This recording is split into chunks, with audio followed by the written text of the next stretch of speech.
hi Leute, da bin ich wieder. Scheiße. Ja, hi Leute. Ich habe mal wieder ein neues Video für euch vorbereitet. Ich sitze irgendwie gerade so in der Zeitblase, weil ich mache ja gerade 2, 3 Videos jetzt, produziere ich ja vor. Und deswegen ist es schon immer ganz witzig, weil ich fliege ja am Dienstag in den Urlaub und jetzt drehe ich die ganzen Videos davor.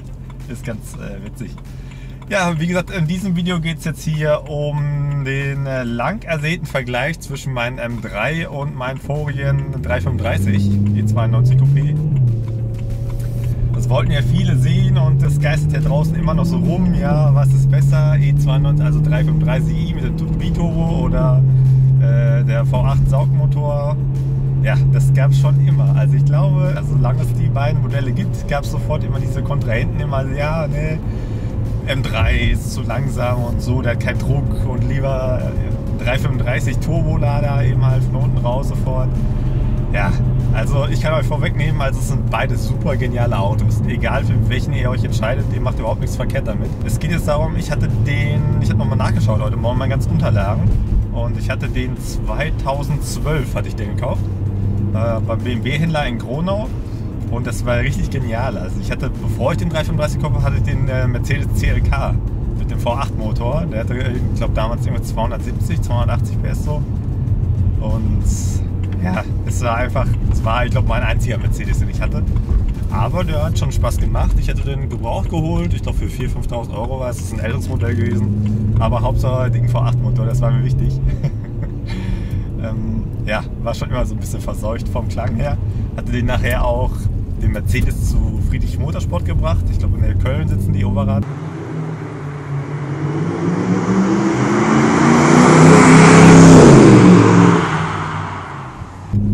Die haben mir da ein bisschen was rausgezaubert. Das war schon richtig genial.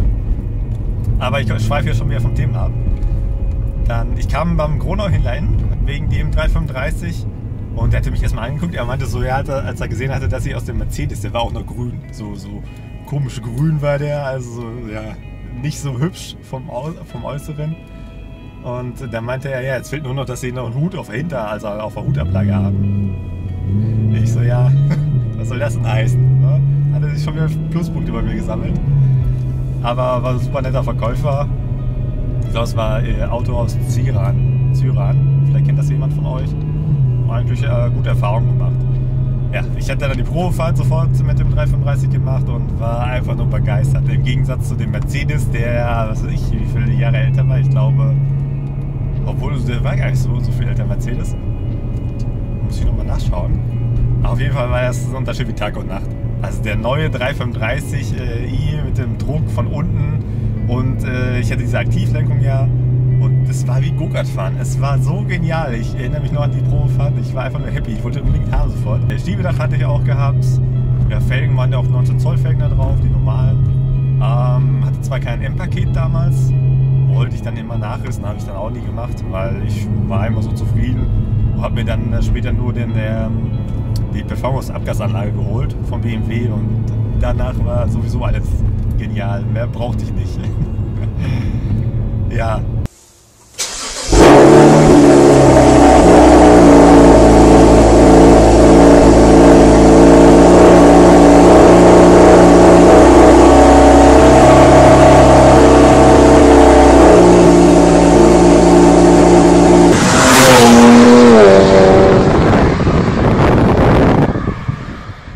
Also auf jeden Fall, der Wagen hat super viel Spaß. Ich hatte auch, glaube ich, auch keine Probleme, soweit ich weiß. Ich hatte auch nochmal in meinen ganzen Ordner nachgeschaut. Ich glaube, das Einzige, was ich einmal habe, war Wasserpumpe hatte ich gehabt beim 335. Und ich glaube, ich hatte auch einmal Leistungsverlust, Fehlermeldung gehabt. Und dann hatte ich den weggebracht. Ich so, ja, schaut mal nach bitte, weil ich hatte Euro Plus Garantie. Und dann haben die, ich glaube, eine Stunde nachgeschaut. Und dann kam nachher raus, dass der Stecker von der Auspuffklappensteuerung, den hatte ich herausgezogen, damit die Klappen immer offen sind. Und die haben dann gesagt, dass also der Fehler mit der Motorsteuerung kam daher, ach, jetzt fahr doch, ey mein Gott, Krise hier mit den. Der Fehler würde daherkommen, dass ich den Stecker gezogen hatte. Ich so, was hat das dann mit der Motorstörung zu tun, dass da hier auf einmal ein Notlaufprogramm geht, wenn ich den Stecker für die Abgasklappe abziehe? Haben die mir so erzählt, ich weiß nicht, ob es stimmt. Ich habe mich natürlich aufgeregt, weil die mir nachher 90 € berechnet hatten. Dann habe ich mich mit den Filialleiter da so ein bisschen, was heißt angelegt nicht, aber ich habe denen mal meine Meinung gesagt und ich glaube, dann hat er dann nachher nur die Hälfte genommen oder so. Aber das war jetzt nicht beim Autos Syran, das war irgendwo anders, weil das beim BMW-Händler hier in der Nähe bei mir.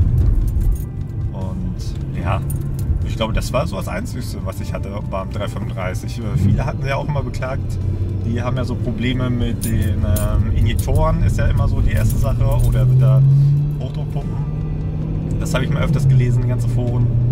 Aber ansonsten sind die eigentlich sehr gut vom Motor, kann ich jetzt nicht sagen. Und ich sage das ja jetzt hier, also ihr seht ja das andere Video von Frank, zeige ich hier oben, aber ja gut, das blendet hier oben nochmal ein. Da war ich ja auch beim Frank und der hat ja einen umgebauten 335 mit 450 PS mit anderen Turboladern von Wagner und Downpipes und Chip-Tuning und allen Schnick und Schnack. Der hat so viel dran gemacht, einfach nur genial das Auto.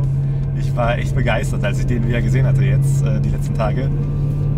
Ja, war so ein bisschen wehmütig mit meinem 335, aber war eine geile Zeit, echt. Also wer sich den leisten kann und holen kann, auf jeden Fall kaufen.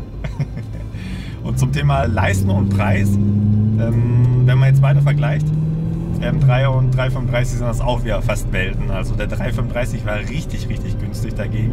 Ich glaube, Versicherung habe ich vielleicht die Hälfte bezahlt. Und Verbrauch, ja gut, der 335 leistet über 12 Liter im Durchschnitt, den M3 habe ich jetzt 14, 15 Liter. So. Das ist jetzt auch nicht so die Welt. Steuern, ja gut, ist jetzt beim M3 ein bisschen mehr, weil das ja 4 Liter ist. So. Der war ja 3 Liter. Ansonsten, was ich noch sagen kann, also jetzt kommen wir zum Vergleich von den Fahren eben halt. Ach, der fährt hier vor mir, ich kriege die Krise, ey. Das ist die schleicht hier. Manchmal rum, ich weiß auch nicht, was los ist hier. Kurz vor dem Karnevalwochenende und alle haben, glaube ich, schon gesoffen und fahren Auto. Sorry. Ja, also vom Fahren her, als ich dann den 335, ja gut, den hatte ich dann nicht mehr gehabt, als ich den M3 hatte, da hatte ich ja einen 6er gehabt. Aber wenn ich so vergleiche vom Fahren her, der M3 ist natürlich eine ganz andere Liga. Also das könnt ihr mir erzählen, was ihr wollt. Außer ihr baut den 335 so um in einen anderen Fahrwerk rein und so und dann kommt es vielleicht hin. Aber die ganzen Umbaukosten und so, die könnt ihr euch knicken. Da würde ich sofort einen M3 kaufen. Da habt ihr auch sofort den V8-Motor drin mit dem Hochdrehzahlkonzept, mit dem geilen Ansauggeräusch. Das habt ihr im 335 ja nicht. Also was ihr mit dem 335 dafür habt, ist ja natürlich dieses Turbo-Geräusch. Wie gesagt, der Frank, der hatte ja da so ein Blow-Off-Ventil reingebaut und das Zwischen war schon irgendwie so ein bisschen geil, so Fast and Furious-Style.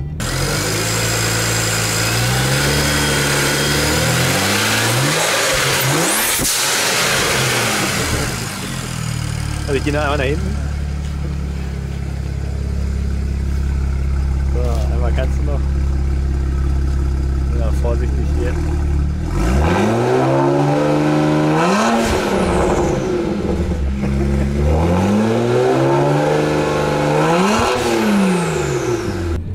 War schon ein bisschen Spielerei, aber irgendwie geil. Weißt du, so ein bisschen muss man ja auch was haben zum Spielen. Die Männer sind ja so ein bisschen bekloppt. Ja, wie gesagt, vom Fahren, die Kurvenlage war beim M3 ist. Oh, alter, die ist immer noch vor mir. Mein Gott. Die Kurvenlage vom 335 ist einfach der Hammer gewesen. Also, ich habe das EDC-Fahrwerk drin mit den verstellbaren Dämpfern. Und ich klebe einfach. Du klebst mit dem M3 auf der Straße richtig, egal welche Kurven du fährst. Und du fühlst dich einfach viel sicherer. Im 335 hatte ich nie so das Gefühl. Der war auch schon super gut, im Gegensatz zu meinen ganzen anderen Autos, aber der M3 ist ja extra für Motorsport gemacht. Und das sind schon mal die Unterschiede. Vom Durchzug, klar hat der 335 wegen dem Turbo von unten ein bisschen mehr Druck, aber wenn du schneller fährst in höheren Geschwindigkeiten, dann geht es natürlich schon ein bisschen. Da merkt man die 306 PS zu den 420 oder 400 PS, wie ja manche sagen. Fahr jetzt. Ich fähre die ganze Zeit daher, wo ich muss, ey. Kennt ihr das? Wenn du die ganze Zeit hinter jemandem herfährst, der nur am Schleichen ist, nur unsicher fährt und du denkst immer nur, bitte, bitte fahr jetzt mal einen anderen Weg. Ich fahre rechts oder links, aber nicht meinen Weg. Aber so viel Glück habe ich nicht. Ich weiß auch nicht. Naja. weiter geht's. Also vom Fahren sind das auch zwei Welten. Also das kann mir jeder bestimmt bestätigen, der beide mal gefahren ist, außer du baust einen 335 dann um. Das ist so die Sache. Aber der 335er bietet eine super Basis für richtig geiles Tuning. Also da kannst du so viel rausholen aus dem Wagen. Und ja, der kostet auch nicht so viel. Und Versicherung ist auch nicht so teuer. Anschaffung ist auch nicht so teuer. Unterhalt ist auch nicht so teuer. Also das ist schon eine geile Sache immer mit dem 335. Also hätte ich den jetzt M3 nicht, ich würde den 335 ohne zu fragen gerne fahren. Also es ist ein geniales Auto, keine Frage. Aber wenn du einmal den V8, als ich hier drin saß, einmal gefahren bist, dann bist du echt so verseucht. Das ist einfach so. Der kommt jetzt zwar ein bisschen so, ja, ein bisschen schwerfälliger vor, fand ich so. Ein kleines bisschen, nicht viel. Oh, ey, Gott sei Dank, sie fährt geradeaus. Sie fährt geradeaus. Nein, Alter, jetzt fährt sie doch rechts.